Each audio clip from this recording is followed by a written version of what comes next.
촛불이 광장을 가득 메우던 2017년 봄. 국군 기무사령부, 기무사는 그 촛불 시민들을 향해 총뿌리를 겨누려 했습니다. 그 충격적인 계획에 담겨 있는 기무사 개헌 문건. 하지만 누가 지시했는지, 그 지시의 의도가 무엇이었는지는 명확하게 밝혀지지 않고 있습니다. 그런데 개헌 문건의 실체를 밝혀줄 핵심 자료를 저희가 단독으로 입수했습니다. 바로 개헌 문건에 대한 검찰의 수사 기록입니다.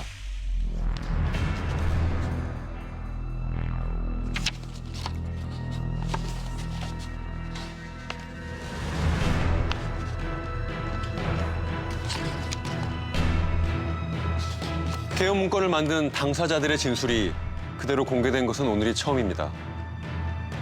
조윤천 당시 기무사령관 예하 계엄 TF팀에 참여한 15명의 진술. 개헌 문건 탄생의 내막. 민주적인 촛불 집회가 한창이던 바로 그때 기무사는 무엇을 준비하고 있었던 걸까요? 그것은 내란이었을까요? 쿠데타였을까요? 최초로 공개되는 작성자들의 진술을 통해 시사 직격에서 밝혀봅니다.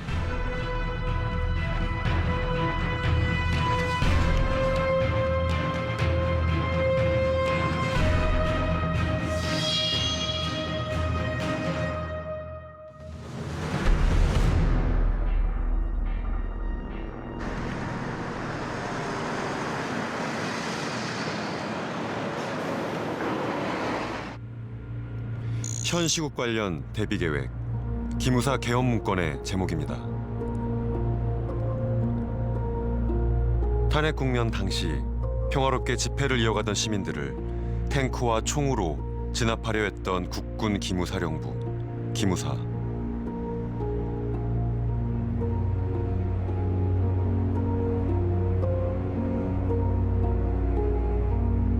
우리가 단독 입수한 합동수사단 수사 자료 속에는 개헌 문건과 관련한 자료가 총 망라돼 있습니다.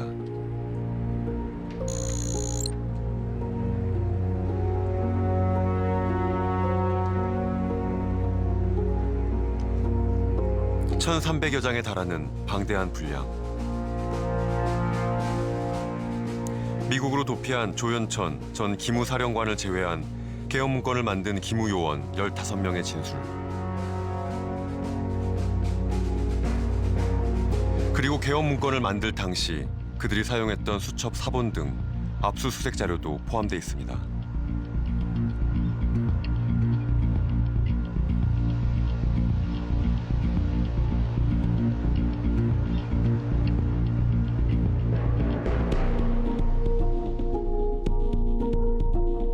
(12.6) 사태 보고서와 비교.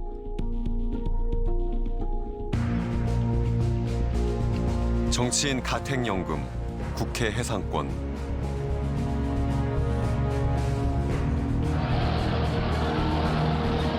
수많은 시민이 학살됐던 우리의 아픈 역사를 떠올리게 합니다.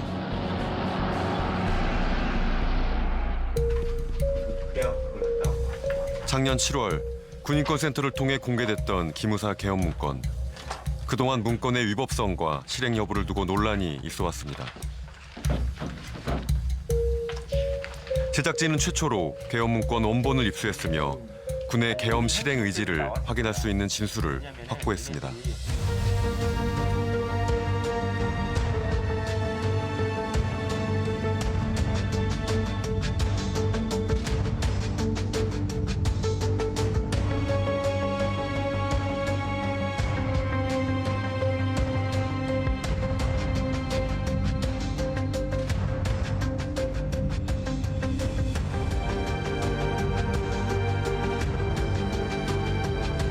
합수단 진술조서에는 문건 작성 당시 상황부터 수사를 받는 현재의 심경까지 그대로 담겨 있습니다. 선생님 처음 뵙겠습니다. 네, 반갑습니다. 예, 임재성이라고 합니다. 네, 김영수입니다. 반갑습니다. 우리는 전직 군 장교에게 진술의 일부를 보여주었습니다.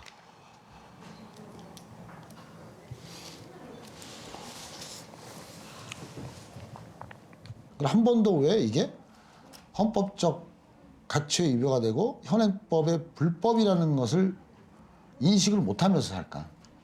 명령을 받고 수행하는 군인이다라는 군복이라는 이게 너무 강한 거예요. 그리고 그런 것들이 여기를 적나라하게 보여주잖아요.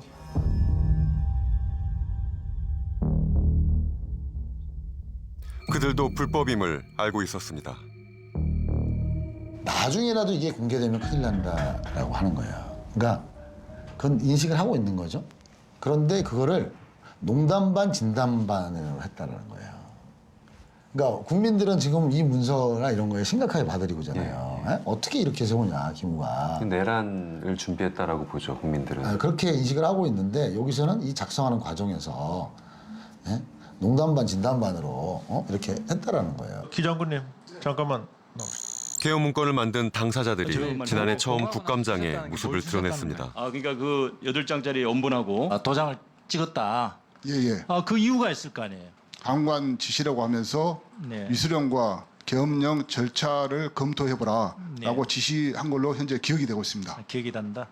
방금 아까 우리 기우진 처장이 그 답변 드린 대로 이거는 장관께서 어떤 이중한 사항을 고려했을 때 이수령하고 계엄 관련해서 어떤 법적인 절차라든가 이런 걸 한번 검토해라고 지시하셨다.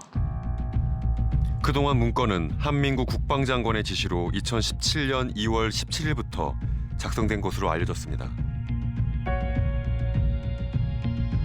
하지만 작성자들은 다른 날짜를 말합니다.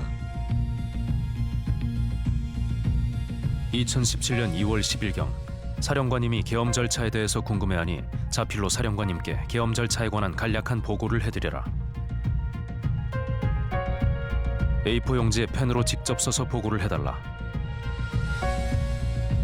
계엄 관련 검토를 한다는 사실이 외부에 유출되거나 기록으로 남는 것을 굉장히 경계한 것으로 판단됩니다.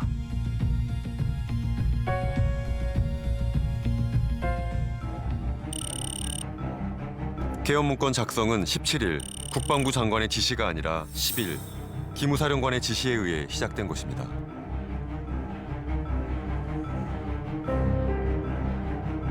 그 후 계엄 TF가 꾸려집니다. 이름은 미래 방첩 수사 업무 체계 발전 방안 위장 TF였습니다. 화이트보드에 위수령, 계엄령 같은 용어가 쓰여 있길래 뭐야? 미래 방첩 업무 수행 방안 업무가 아니네? 하는 생각을 처음 했습니다.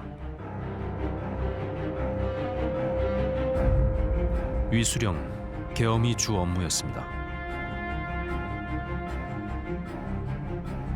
보안이 강조되었습니다.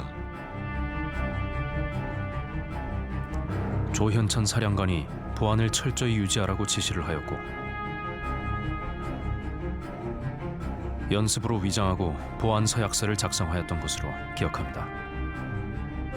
군 전산망조차 쓰지 않았습니다. 데스크톱으로 하면 다 모니터링 되는데 이걸로 하면 어떻게 하냐? 노트북으로 다 바꿔라. 밖에서 쓰는 USB를 구해오라고 해서 제가 차에서 음악을 들을 때 사용하던 USB를 가져와서 사용을 한 것입니다. 이들이 사용했던 USB가 합수단 수사에서 디지털 포렌식으로 복구되었습니다. 그런데 문서 제목이 두 개입니다. 현 시국 관련 대비 계획, 전시 계엄 및 합수 업무 수행 방안.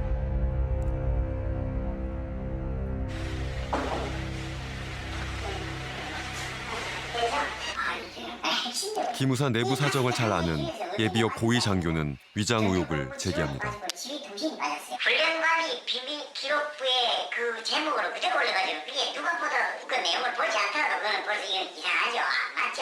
성격이. 그러니까 이제 바꿔서 제목을 훈련했다는 냄새를 풍길 수 있도록 하기 위해서 위장한 제목을 넣은 것 같은데요. 그럼 현 시국 관련 대비 이거는 훈련 때 하는 훈련 때 하는 게 아니고 군대 훈련이라는 겁니다. 전쟁에 가져가는데 전쟁에 무슨 현시국 대비를 합니까?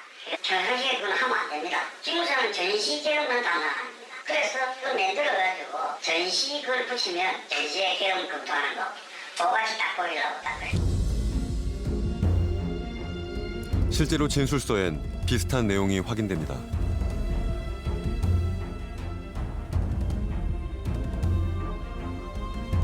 훈련 비밀로 하기 위해서는 제목을 바꾸어야 한다라고 말씀하시면서 지시한 사항이라 그대로 편집한 것입니다.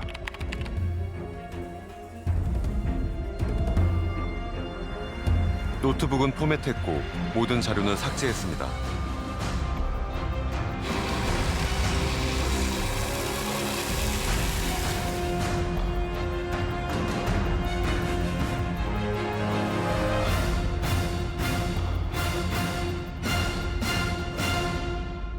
근데 이거를 엄하게 처벌해줘야 사실 군 전혀 문제가 없다.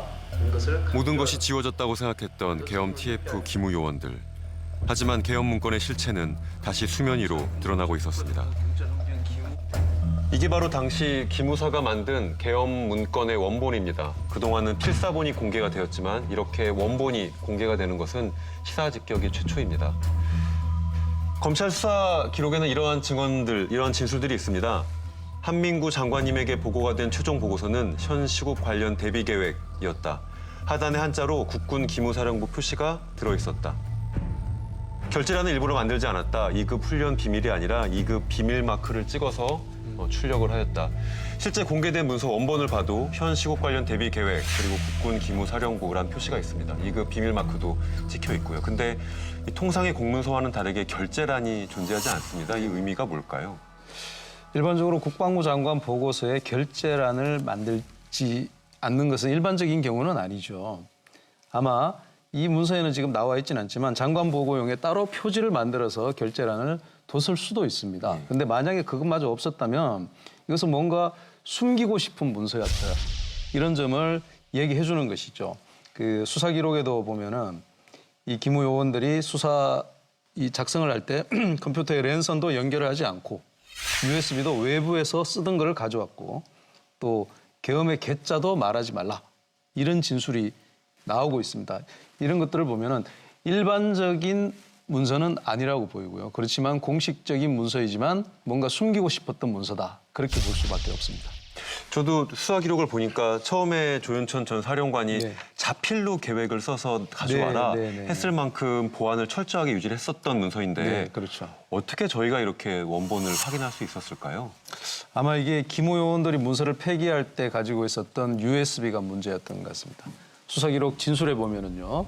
그 기무 요원이 이렇게 진술을 하고 있습니다. 제가 기억나는 워딩은 가지고 있어봐야 좋을 게 없다. 어차피 USB 자체가 등록이 안 되는데 어떻게 등록을 하라고 하냐면서 폐기해야 한다고 했습니다.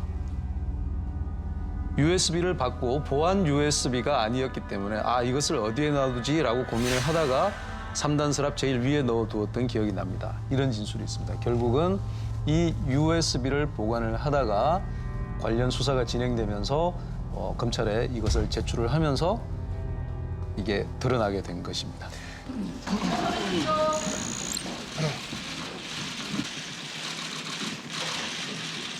이 사건의 진행 경과에 관하여 피청구인 대통령 박근혜를 파면한다. 2017년 3월 10일 탄핵이 인용됐습니다. 하지만 정반대의 결과 탄핵이 기각됐더라면 광화문에선 무슨 일이 벌어졌을까요?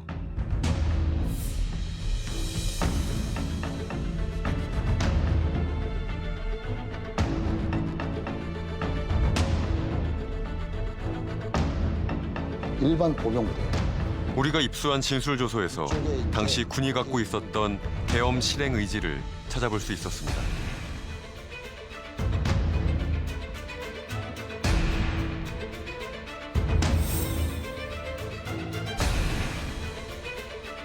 탄핵이 인용되면 폐기가 되었을 문건인데라는 게 나오죠. 그래서 이거는 탄핵이 기각된다는 전제하에 작성되었다라고 보는 거죠. 그러면 탄핵이 인용되면 폐기가 될 문서지만 역으로 이야기하면 탄핵이 기각이 됐으면 실행이 된 문서다라고 지금 이야기를 하고 있는 거죠. 87년도 작전명령 4호라고 해서 계엄을 시행하라는 명령이 떨어진 게 있어요. 그거하고 병력 구조가 거의 비슷해요. 그렇다는 거는 기무사에서 이걸 작성하는 사람들이 그런 자료들을 다 참고했을 것이다라고 보여주는 거죠. 2018년 7월부터 군검 합동수사단은 3개월간 관련자 204명을 조사하고 기무사 등 90곳을 압수수색했습니다.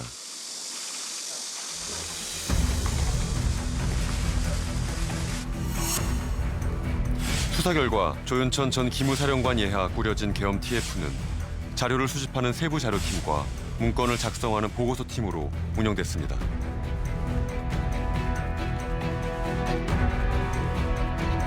닷새 만에 기무 요원들은 계엄 문건을 완성합니다.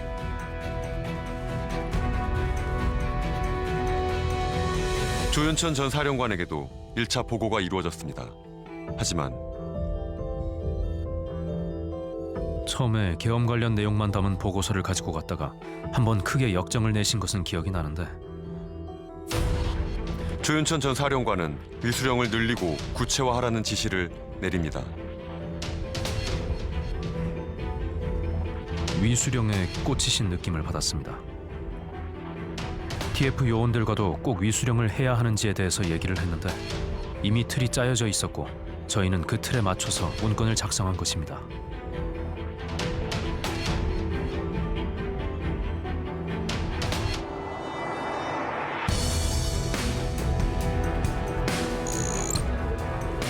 위수령은 1950년 3월 육군 부대의 경비를 위해 만들어진 대통령령입니다. 지금까지 1965년 한일협정批准 반대운동부터 79년 부마항쟁까지 총 3회에 걸친 위수령이 발동되었습니다.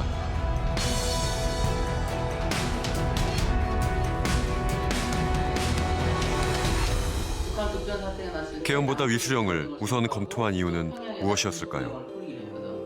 근데 계엄으로 가게 되면 여러 가지 제약 요인들이 있어요. 첫째, 위수령과 계엄은 요건에서 너무 차이가 납니다. 위수령은 요건이란 게 없어요. 언제 위수령을 발동해야 되느냐? 없어요. 전시, 사면, 기타 국가 비상사태? 없어요. 위수령에는 그런 개념이 없어요. 또 하나가 뭐냐면 뭔가 계엄으로 갈 수 있는 불쏘시개 역할을 할 수 있다고 생각할 수 있어요. 만약에 토요일 날 촛불 시위를 하고 있는데다 위수령 발동해가지고 군대를 투입하면 어떻게 되겠습니까? 불가피하게 이건 충돌이 생겨요.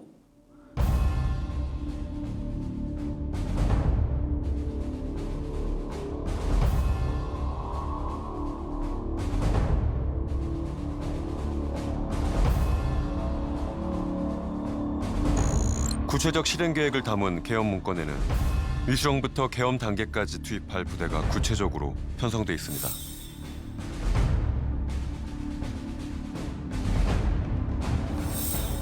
그 중에는 최정예 특수부대 707대대도 있습니다. 707은 특전사 직할이에요. 특임대대라고 해서 이게 대테러 부대예요. 그래서 여기는 주로 테러 작전이나 암살 작전 있죠. 네. 우리 막 TV에 보면 뭐 빌딩에 올라가서 뭐 그 암살용 총 가지고 있잖아요. 이런 임무를 하는 게 707 특임대대예요. 여기가. 그래서 특전사 내에서도 특전사 중에 특전사의 최고의 이 전투력을 갖고 있는 게 707이라고 해요. 군 병력 배치는 5.18 사례를 참고했습니다.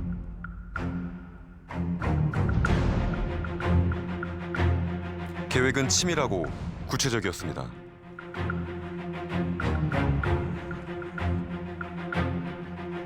시위대 50명에 군인 1명이 대응을 하는 것으로 판단한 것입니다. 탱크나 장갑차는 중요 시설에 대한 시위대 진입을 막기 위한 장애물로 활용이 가능합니다. 기무 요원들은 계엄 선포 이후까지 염두에 뒀습니다.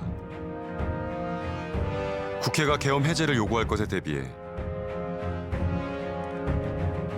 정치인을 가택 연금하고 국회를 해산시킨다는 계획도 세웠습니다.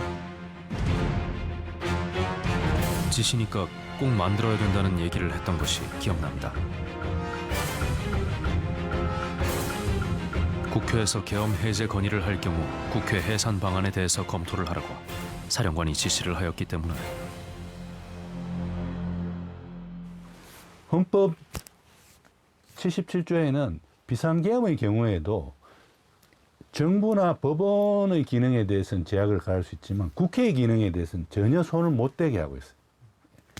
그런데 이 계엄 문건에 볼 것 같으면 국회의원들의 지금 과반을 집회에 참여하면 현행범으로 체포해가지고 그 정족수가 제적의원 과반수인 계엄 해제 요구도 못하는 상황으로 만들겠다는 내용이 있잖아요. 국헌문란에 해당하죠. 이런 내용을 담은 계엄 문건을 누가 지시했을까? 근데 요새 장관님 지금 여기 계속 하시나요? 네, 저는 하신 거예요. 최근에 혹시 보신 적은 없으세요? 저희한테는 뭘 관계없어요. 저희는 그런 거는 못 들어요. 여기 현직 다니시다가 그 전 국방부 장관 한민구 장관 못 봤어요. 보셨어요? 여기 저잖아요. 요즘은 안 보이던데 작년 몇분 다 가끔 보이던데.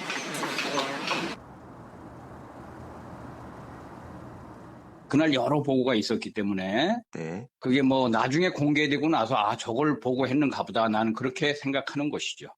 아니 TF는 그들이 이제 하는 것이지 내가 TF를 만들려고 한 적도 없고 자기들이 그 보고서 작성을 위해서 만들었다는 것을 내가 나중에 알은 거고. 그 보고를 받으시고 그럼 뭐라고 하셨어요, 김사령관한테는? 너희들이 더 이상 관심 가질 사항이 아니다. 이 보고로 종결하면 된다. 이렇게 얘기를 한 것이죠.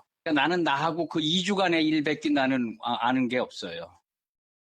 네, 외부에 알려졌던 건 2월 17일 날 이런 작성이 시작되었다라고 알려졌었는데요. 요 10일과 17일 차이가 왜 중요할까요? 이게 한민구 장관 입장에서는 2월 17일에 지시를 했다라고 지금 이야기를 하고 있습니다. 그 이유는 장관 입장에서는 장관의 자격에서 공식적인 범위에서 정당한 직무 지시였다 이런 것을 강조를 해서 책임을 회피하려는 그런 시도로 보입니다. 근데 여기에 반하는 진술들이 지금 수사 기록에서 확보가 되었죠. 예. 결국은 사전 지시가 있었다는 것입니다. 그리고 군은 지시가 있지 않으면 스스로 움직이지 않는 조직입니다, 기본적으로. 그렇다면 국군 기무사령부 조연천 사령관의 단독 지시로 이렇게 어마어마한 문서가 만들어질 수 있었을까요? 많은 국민들은 윗선이 있지 않을까라는 네네. 의심들을 하고 있습니다. 네. 수사 기록에 그 단서가 있습니다. 지금 이게 그 문건인데요.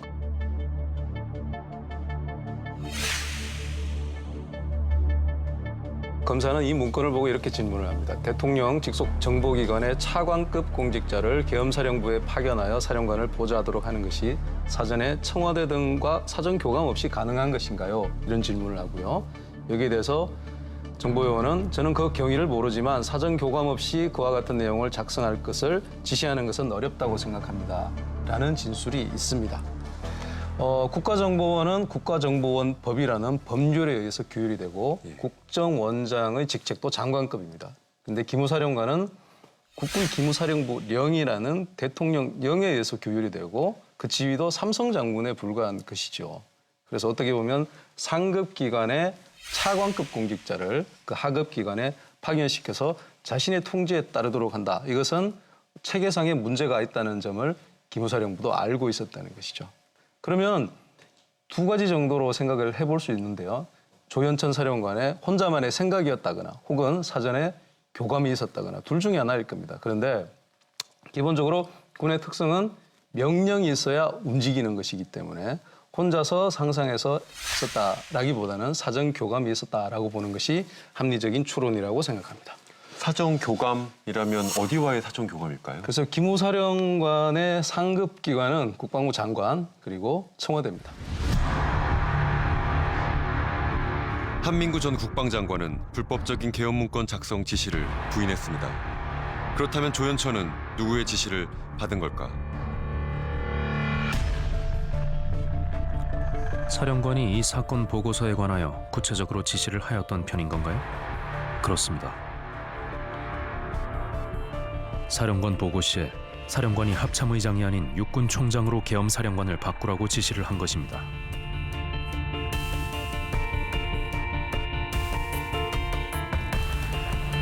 계엄 문건에서 눈에 띄는 부분은 규정을 어기고 육군 참모총장을 계엄사령관으로 지정한 조항입니다. 조윤천 전 사령관의 지시였습니다.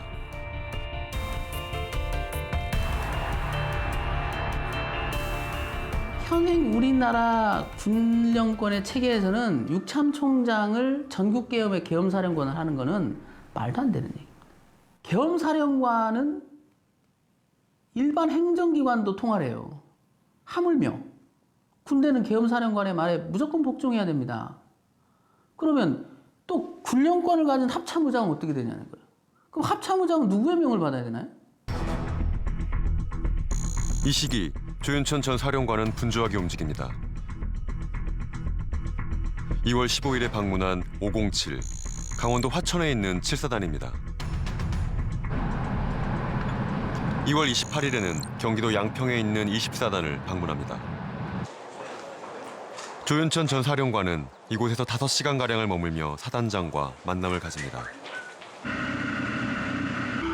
20사단은 기계화 보병사단으로 전차, 장갑차, 자주포 등 첨단 장비와 뛰어난 기동성을 자랑합니다.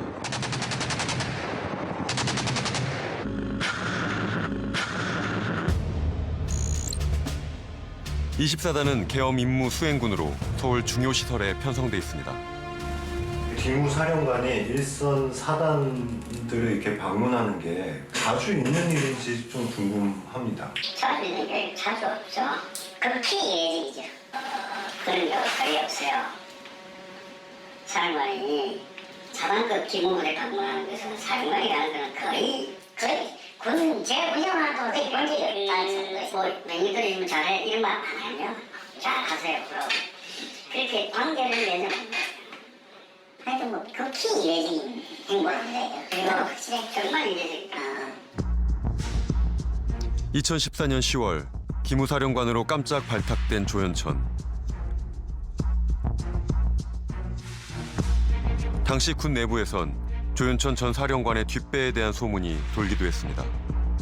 옛날에 진급도 누락된 사람이야. 그 사람은 중령 진급 겨우해서 대령 진급도 못 해가지고 끝났다 생각했는데 올라간 거거든요. 그러니까 김관진이 쪽 사람이니까 김관진을 올라오면서 이제 대령 진급하고 또 국방부 와서 인사기획과장하고 그러면서 이제 기획관 하면서 올라간 거죠. 그로부터 2년 후 헌정 역사상 유례가 없는 국정농단 사태가 밝혀졌습니다.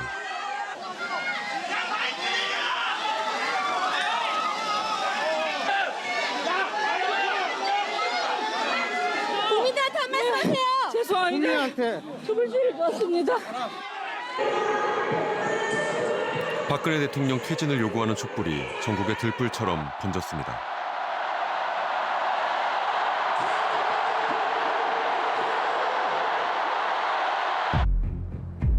탄핵 정국에서 조윤천 전 사령관은 청와대를 자주 찾았습니다. 방문은 대규모 촛불 집회가 열린 뒤에 이루어졌습니다.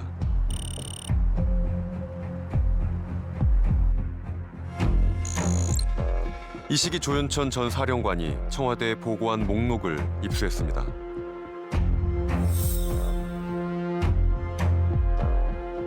김관진 안보실장에겐 탄핵 정국에서 군 대처 방안에 대해 보고했습니다.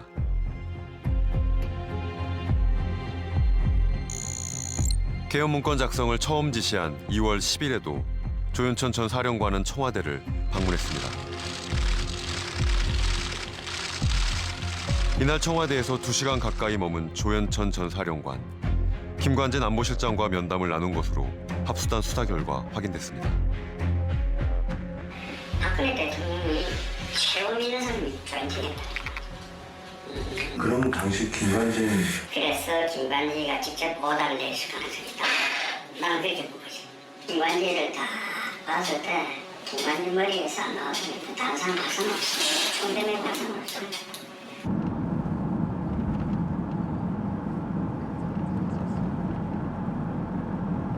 조윤천 전 사령관의 계엄 문건 작성 뒤에는 김관진 전 안보실장이 있었던 걸까?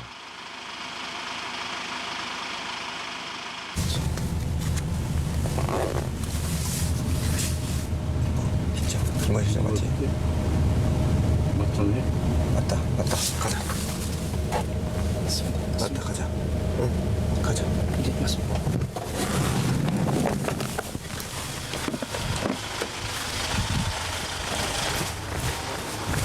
김관진 실장님, 안녕하세요. 네, KBS 시사직경입니다. 성당 가는 길인데. 예, 한 말씀만 좀 해주시죠.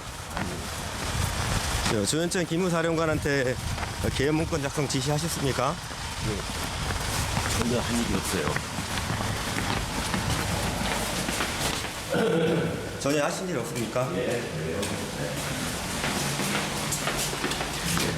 그럼 평화로운 촛불 시민한테 왜 탱크와 군대로 그런 적이 없어요, 내가.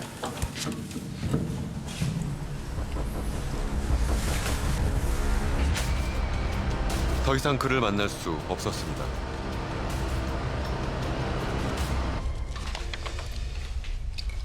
기무사가 작성한 계엄 문건 역시도 이 청와대에 보고가 됐을 가능성, 검찰 역시도 이 부분 좀 의심하고 있는 것 같은데 변호사님 어떻게 보시나요? 예. 기무사가 계엄 문건을 만들기 전부터 이미 보고를 했었다. 이미 이때부터 김관진 안보실장과 교감이 있었을 것이라고 의심되는 정황이 나타나고 있습니다. 그것은 불기소 이유서, 기소 중지 이유서에 그 내용이 나와 있습니다. 계엄 문건을 먼저 검토한 건 김관진 안보실장으로 이렇게 진술이 되고 있는데요. 2016년 10월경, 물론 그때는 김관진 안보실장이 북한 급변 사태를 가정해서 검토를 지시를 했습니다. 그 내용이 좀 중요한 것 같아요. 그 내용에는 국회의 계엄 해제 요구시 대처 방안, 특히 계엄 사령관을 육군 참모총장으로 지정하는 방안, 여기에 대한 보고가 있습니다. 근데 이게 기무사 계엄 문건에도 들어있는 내용입니다. 김관진 안보실장이 지시했던 그때의 내용과 그 이후에 기무사 계엄 문건에 동일하게 들어갈 수 있느냐. 이것은 우연의 일치라고 볼 수가 없는 것이죠. 사전 교감 내지 지시가 있었다. 이렇게 봐야 되는 것이죠. 이게 바로 저희가 최초로 입수한 정보융합실 보고 문건입니다. 정보융합실 보고 문건이 이렇게 공개되는 건 최초인데 이 문건 자체에 대해서 좀 설명을 해주실 수 있을까요? 우선 정보융합실이 어떤 곳이냐면은 그야말로 정보를 융합하는 곳입니다. 기무사에는 일선 정보요원들이 있습니다. 거의 매일 첩보 보고를 올리는데요. 이 수많은 첩보 보고를 받아서 그중에서 쓸만한 정보를 골라내는 곳이다라고 생각을 하시면 되겠습니다. 그래서 어떻게 보면 기무사에서 가장 힘이 센 곳이라고도 할 수 있죠. 그 목록을 조금 더 자세히 살펴볼 필요가 있을 것 같습니다.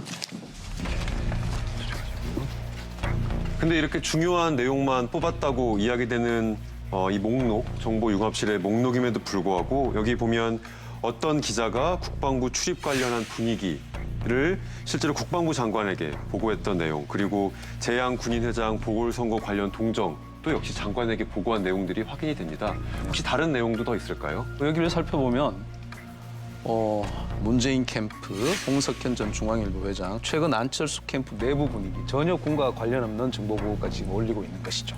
안보실장에게 보고한 내용을 보면 조금 더 심각한 게 확인이 됩니다. 네. 이 중요 보고라고 해서 안보실장이 이제 보고의 대상이 되고 있는데요. 여기 보면 최근 예비역 장성 정치 활동 동정. 네. 물론 군 출신이긴 하지만 당연히 민간인 신분의 예비역들의 정치 활동 동정 같은 경우도 그렇습니다. 청와대 안보실장에게 보고가 된 게 확인이 됩니다. 이런 문서의 목록들을 볼 때 더더군다나 민간인 사찰이라는 의심이 강하게 우리가 제기할 수 있을까요? 예, 그렇습니다. 민간인 사찰을 형사적으로 처벌을 하는 규정이 군에 있습니다. 군형법상에 국군 기무사령부는 국군 부대이기 때문에 군형법에 적용을 받는 것이죠. 그 구성원들은 군형법에 적용을 받습니다. 군형법에는 정치관여죄라는 범죄가 있습니다. 군은 정치에 관여하지 말라는 것이죠. 근데 저런 문건 자체를 올리는 것 자체가 정치에 관여했다라고 볼 수 있는 여지가 충분히 있는 것입니다. 최근 들어서 국군 기무사령부에서 예전에 세월호 관련 사찰을 해서 처벌을 받은 지금 전력도 있습니다. 근데 지금 이런 문건들이 드러났으면 이 부분에 대해서도 또 다른 수사가 이루어져야 되는 것이 아닌가라는 또 생각이 드네요. 계엄 문건의 핵심 책임자 조현천 전 사령관. 합수단의 수사가 시작되기 전 그는 미국으로 출국했습니다. 2년이 넘도록 행방이 묘연합니다. 이런 상황에서 조현천 사령관이 돌아오지 않고 있는 상황이 부하로서 이해할 수 없습니다. 조현천 사령관님과 소강원 처장님에게 이용당했다는 생각이 듭니다.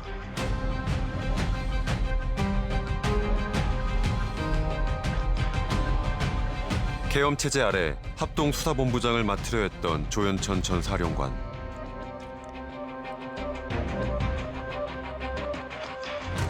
12.12 사태 당시 전두환 보안사령관의 역할을 자처했던 겁니다.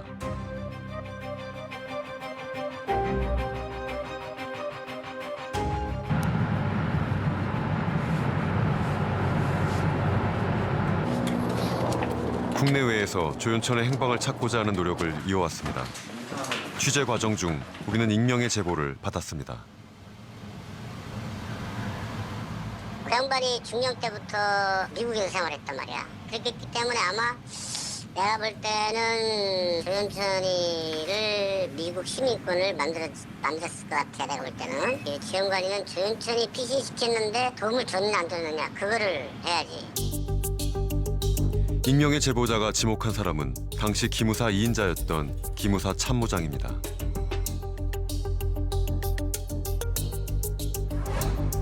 기무사에서 잔뼈가 굵은 그는 조윤천 전 사령관 아래서 참모장으로 승진했습니다.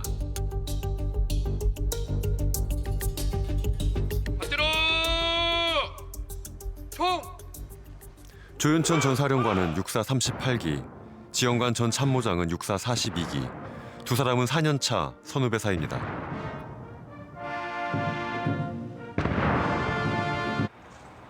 지영관 전 참모장은 미국과도 깊은 인연이 있습니다.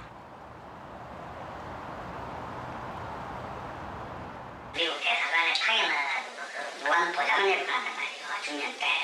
거기 가면 이제 주로 군사협정, 미군에 대한 어떤 정보 같은 거 계속 국방부에 보고해주고 그러죠. 지영관 전 참모장은 당시 기무사에서 만든 계엄 문건에 얼마나 개입했을까? 참모장은 순수 미국에서 온 내용이었고 순수 그 부대에서만 쭉 이렇게 특성상 참모장이라면은 모를 수가 없겠죠. 참모장. 지영관이가 정보용을 실장하다 참모장이 됐기 때문에 업무에 관여를 좀 많이 했어요. 참모장이 적극적으로 개입을 했느냐 아니면 많이는 아닌데 참고 보고를 받았느냐 이 차이죠. 기무사에서 계엄 TF가 꾸려질 때부터 지영관 전 참모장은 알고 있었습니다. 계엄 TF를 꾸릴 때 만든 공문, 위장 명칭의 공문에 사인한 사람은 지영관 전 참모장이었습니다.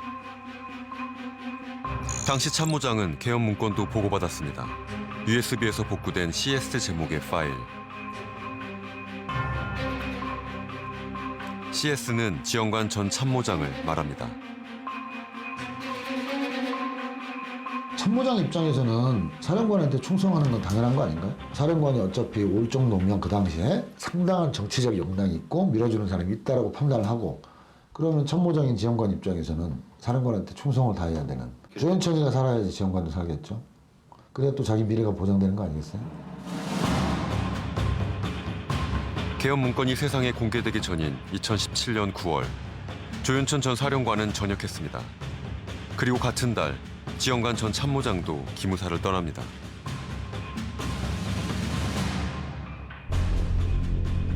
둘 사이에 어떤 관련이 있을까?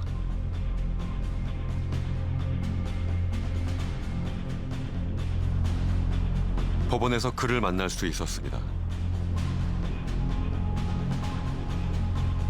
참모장님, 그래서 저 KBS의 최준영 PD라고 합니다. 네네. 그 이번 사건이랑 관련 없이요. 좀 여쭤볼 게 있어서 근데 그 계엄 문건 당시 2017년도에 보고 받으신 적 있으시죠? 보고 받으신 적 있으신가요? 참모장님께 2번 보고 받았다고 하는데 어떻게 생각하시나요?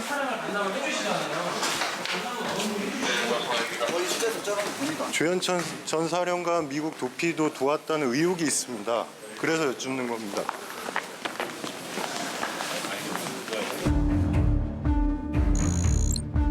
지영관 전 참모장은 현재 직권남용 권리행사 방해죄로 재판을 받고 있습니다. 정보융합실장으로 지내던 2014년 세월호 유가족에 대한 사찰을 지시한 혐의입니다.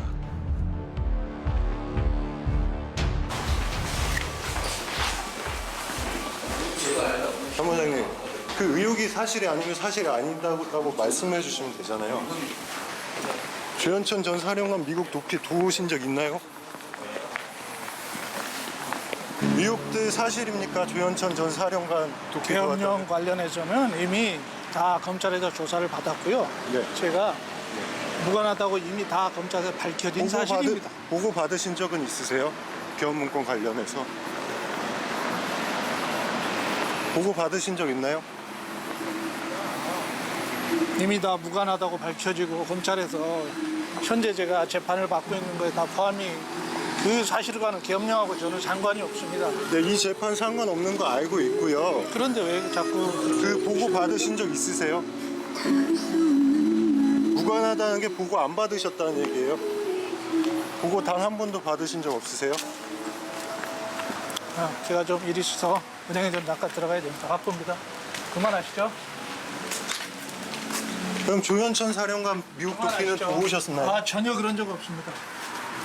그런 적 없습니다.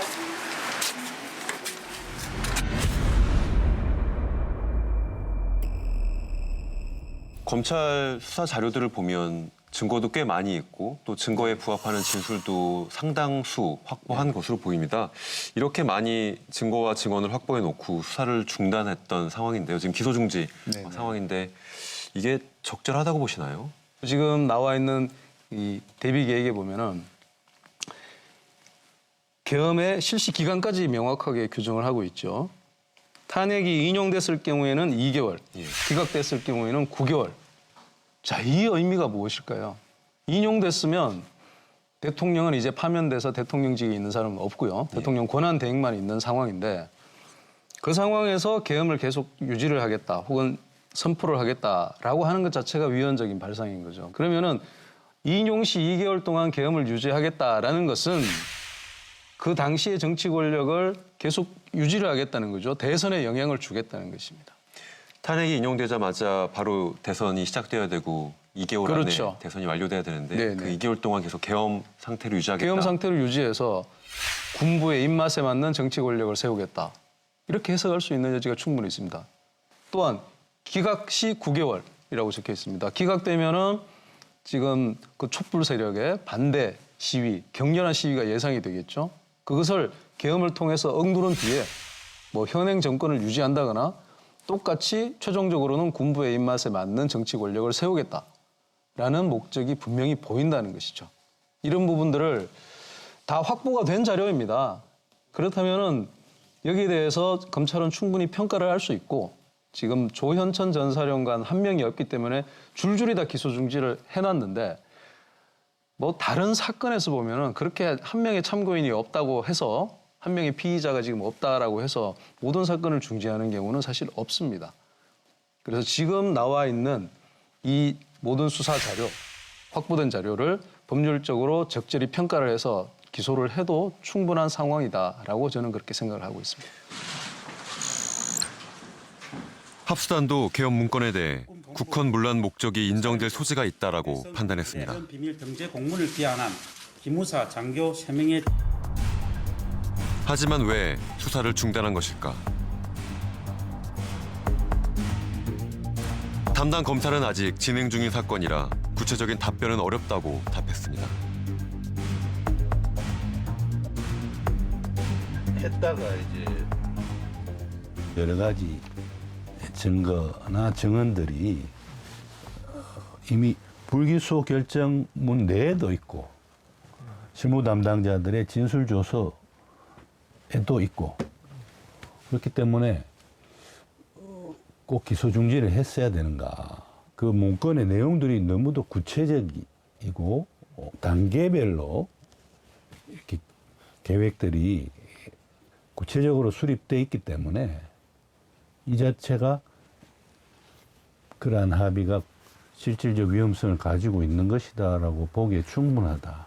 헌법기관의 그 기능을 마비시키겠다라는 거기 때문에 그것에 의하면 91조의 그 국한 물론행위에 해당이 되고 그 국한 물론행위를 이 정도의 계획을 세웠다라는 것은 충분히 예비 음모는 된다라는 거죠.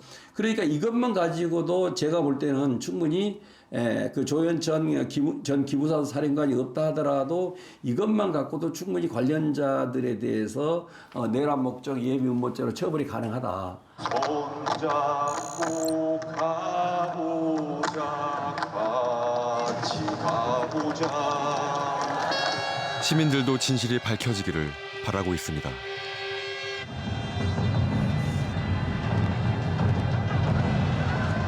그때 당시에 우리 딸들 더 어렸을 때 유모차 끌고 나갔었어요. 근데 막 그때 당시에 만약에 그런 게 현실화됐다면 너무나 소름 끼치고 이 나라를 전복하려고 했던 나라를 무너뜨리려고 했던 큰 사건이 아니었나 싶습니다. 그래서 더 철저하게 조사를 해야 되고 당연히 처벌을 해야 된다라고 생각을 합니다.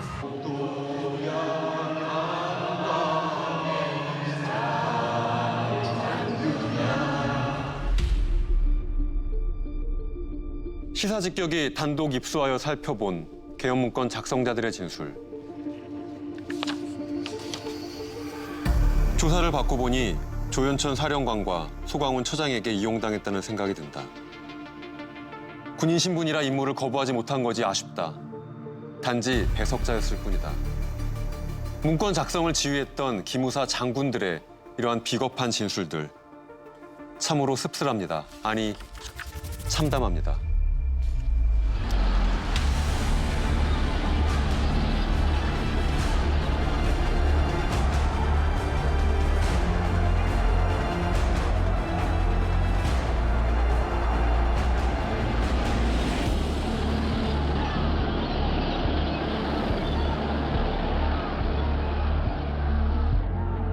(87년) 이후 진보든 보수든 우리는 최소한 하나의 합의를 가지고 있었습니다. 군이 더 이상 정치에 개입해서는 안 된다는 합의. 하지만 그들은 또다시 시민들을 종북으로 규정하고 총뿌리를 겨누려 했습니다. 우리가 쌓은 민주주의가 모두 무너질 수도 있었던 계획이었습니다. 기무사 계엄 문건은 반드시 규명되고 처벌되어야 합니다. 그래야 다시는 부정한 권력자들이 이러한 유혹조차 느끼지 못할 것이기 때문입니다. 시사직격은 신속한 수사 재개와 엄정한 수사를 요구합니다.